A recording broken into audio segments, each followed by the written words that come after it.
Hello to um, comrades and haters alike, or just the plain out curious. I'm Red Scare TV, and I was thinking a little bit, and I decided just to do a rant. This is not going to be scheduled or anything. These are going to happen whenever I feel like it, whenever I have some downtime, and this is how I feel like spending my downtime. At the moment, I'm working on a archival project for a blog that I'm running called A Write in Ohio on WordPress, and it's archiving the works of a forgotten communist who fought against Hitler, Ernst Thälmann, um, who was killed by Hitler for his defiance, and is really forgotten. Was really forgotten when the GDR or the DDR collapsed, along with the rest of the Warsaw Pact nations. But here, I'm just going to start with a basic anti-communist argument to start this all. And that argument is greed. Everyone, the liberals, the American libertarians, anyone else who isn't of the radical left will say that the reason that statelessness cannot work, or in that matter, taking out anarchism, the worker state cannot work, is because people are greedy and people want money so that they can buy things. Well, if we really look at this, then why do we have charities? I mean, that raise millions of dollars. Think of it. If really people are so greedy, then why are they just giving away their money and giving in millions of dollars? And of course, the only reason we are greedy is because of the social construct there. Like, think of it. There could be so much more money going into these charities if capitalism didn't have to create greed to continue. Let me elaborate. Is that because you need to pay for the transportation of the supplies and the money itself, and then the capitalists will take out as much as they think they need or want, and then you get less money for like cancer patients and whatnot. Now, of course, back to being a social construct. When we look, capitalism has just created its own social construct, and created a society with that construct. And anyone who isn't part of that social construct, their culture, immediately just fades away. This is why we see many Native American cultures just fading away, is because the social construct of capitalism doesn't fit in with their social constructs, therefore creating a different society. In which this is best seen with many native tribes. The fact is that there were some that tribes did not have two genders. They did not consider having two genders. In fact, I do believe there was a tribe in Florida, and based on their social construct, because capitalism hadn't come in, there was actually 14 different genders, because that was their social construct. That's how their society ran, which kind of debunks this whole human nature argument. Because if capitalism was human nature, yeah, because think of it, they would be following the nature of capitalism. If capitalism was human nature, then feudalism would never existed. Because if capitalism is human nature, then we would have had capitalism a long time ago. Instead, we had feudalism before capitalism, has a dialectical development has a transitionary stage for the bourgeoisie to gain power as a class. And of course, onto the natives. Of course, this isn't really a coherent rant. It's just basically just against capitalism. Back to the natives. If we look, when we see people who ran against us for supposed genocides that happened under an evil, bloodthirsty dictator named Stalin, well, they never really take into account how many Native Americans were killed under capitalism. In fact, here, let me pull up the numbers and share them with you. Let's see.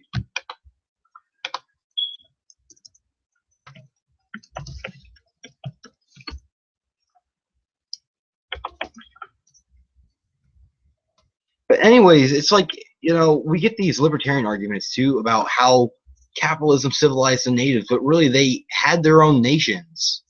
Actually, here's a map of those said nations. Here, I'm bringing it up right now.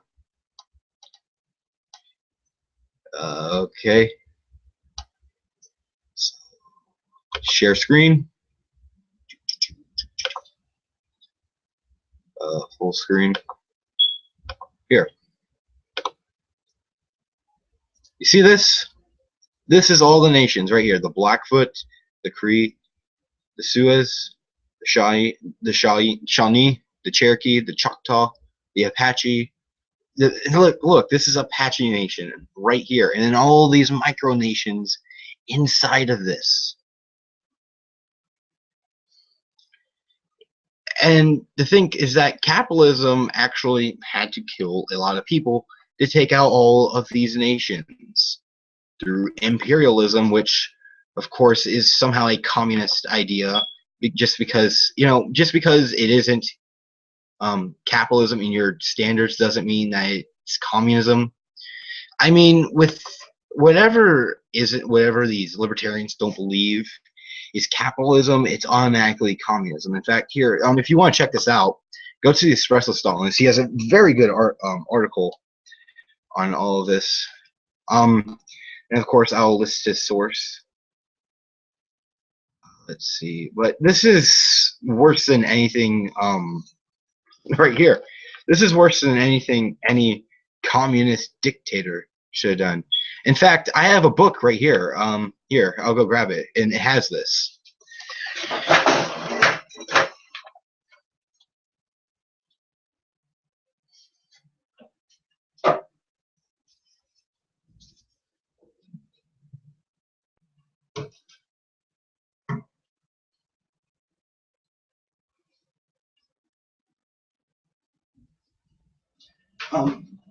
Yeah, so here I am, and I have my own library and stuff. I had to dig out I have two biographies on Hitler. They're both part of a volume set. And actually, this is actually one of the quotes on the back of the sheet, where it specifically says that, quote, Hitler was the central architect of the final solution, and some of his methods were inspired by the U.S. government's subjugation of the American Indian, aka, to be politically correct, Native American, because I do believe it's what you should call them. I don't care what you want to call them. But really, we also use bio-warfare against these people. What we would do is we would take the guy who had measles or some disease they weren't used to, and if they were cold in the winter or we had taken their land from them, and they were unsettled, you want to know what we'd do? We would give them blankets filled with measles and everything else, and we give it to them, and they die. That is possibly, I don't know, I may be completely wrong in my historical facts, but I do think that is one of the earliest forms of biological warfare. That's germ warfare. In the sense, okay, so back to imperialism. Sorry, this isn't really a coherent rant, and I'd rather keep it this way, just to knock off some time. But really, when libertarians say that imperialism isn't capitalism and capitalism is imperialism, vice versa, it really, I can see where they're coming from, because they base it all on the fact that capitalism is just a system of exchange, or that's how they define it. And I get it, but the thing is, with the growth of a capitalist nation, they're going to need more resources. So where are you going to get these resources? The third world. Undeveloped nations that have not experienced capitalism in the littlest or slightest sense. And really, then you can actually profit off of it. I don't really see, they only say that it's collectivist or communist only because that they see collectivism as oppression.